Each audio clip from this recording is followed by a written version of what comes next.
I'm John Batchelor. This is the John Batchelor Show. Gordon Chang of Forbes.com and The Daily continues with me.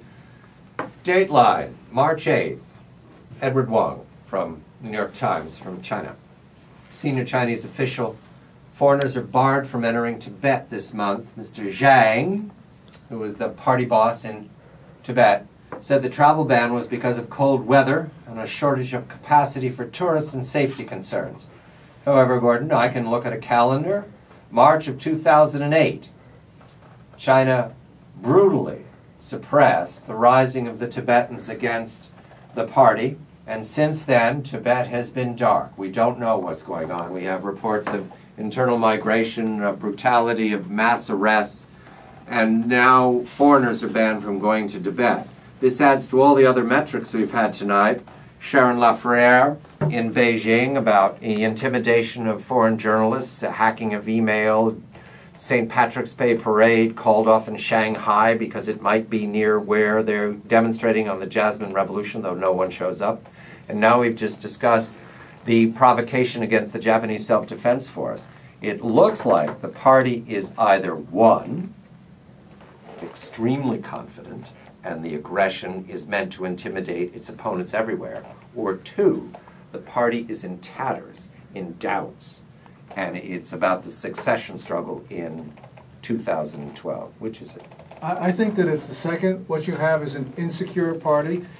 Clearly, China has gone dark. You know, we've seen since 2002, when Hu Jintao became the Supremo, China has been generally moving in the wrong direction. But it's really accelerated. And especially right now, we're going up to the next party Congress, the 18th, where the fourth generation, that's Hu Jintao and Premier Wen Jiabao, are going to give way to the fifth generation. And right now, essentially, the party is just so concerned about everything. And it's not just Tibet, not just Xinjiang, it's the Jasmine Revolution, it's about anything. You talk about inflation. You pick anything, and the party leaders are going berserk over it. And that's really a problem because it means it's very difficult to deal with China these days. Yes, and let's focus on the fact that we don't have all of the answers about Chinese inflation, about their production. We don't have transparency. We don't know about their central bankers. We don't know about the ghost cities.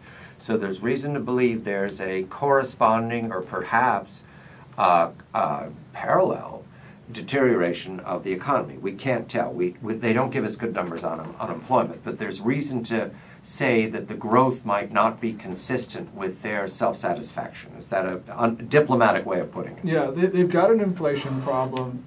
They say that it was 3.9% last year, but it's probably closer to 10%, which is what most analysts say.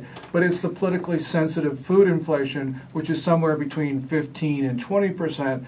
And that is a problem because, you know, we saw that in Tunisia. We saw that in the other societies now going through the tumult in North Africa and the Middle East. And also that was what happened prior to Tiananmen. It was the inflation that got the students, the workers, and the homemakers out into the streets in 1989. Now, a puzzle. We spoke to Singapore earlier, Christopher Tong of the Straits Times. And the price of petrol in Singapore, a wide-open capitalist state, has hit the high water mark of June of 2008, which was the spike that we saw all around the world. There is no fuel in China. There is no gas in China. They have to import everything. We can't tell whether it's going to affect the slowdown. It'll certainly hit the large cities, but are they buffered from an oil spike? Have they made enough side deals with the dictators of Africa or with the dictators of the Gulf that they have a secure line of fuel oil? I don't think so because, you know, just a couple of weeks ago they increased the price of oil and gas in China. That's really done by Beijing. It's not done by the market.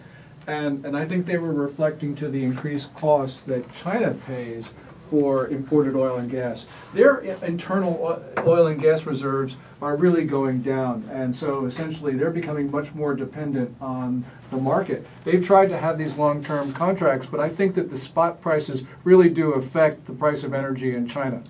The report that we just heard about China sending 4 large carriers, air carriers, into Libya to rescue Chinese nationals in the Libyan fighting didn't rule out the fact that the Chinese are supplying Libya with arms and equipment in order to fight the civil war. China would want access to that light sweet crude. I've heard, and this won't surprise you, Gordon, that Gaddafi has said to the Westerns who have oil facilities in Libya, if you don't lay off, I'm going to nationalize my fields and turn it over to the Russians and the Chinese. You know, if they do that, I think that there is going to be hell to pay. And it's not just hell to pay in the West, it's also in Russia and China, because that would just be completely unacceptable to the international community. I didn't tell you anything you didn't already know, did I, Exxon? I'm John Batchelor.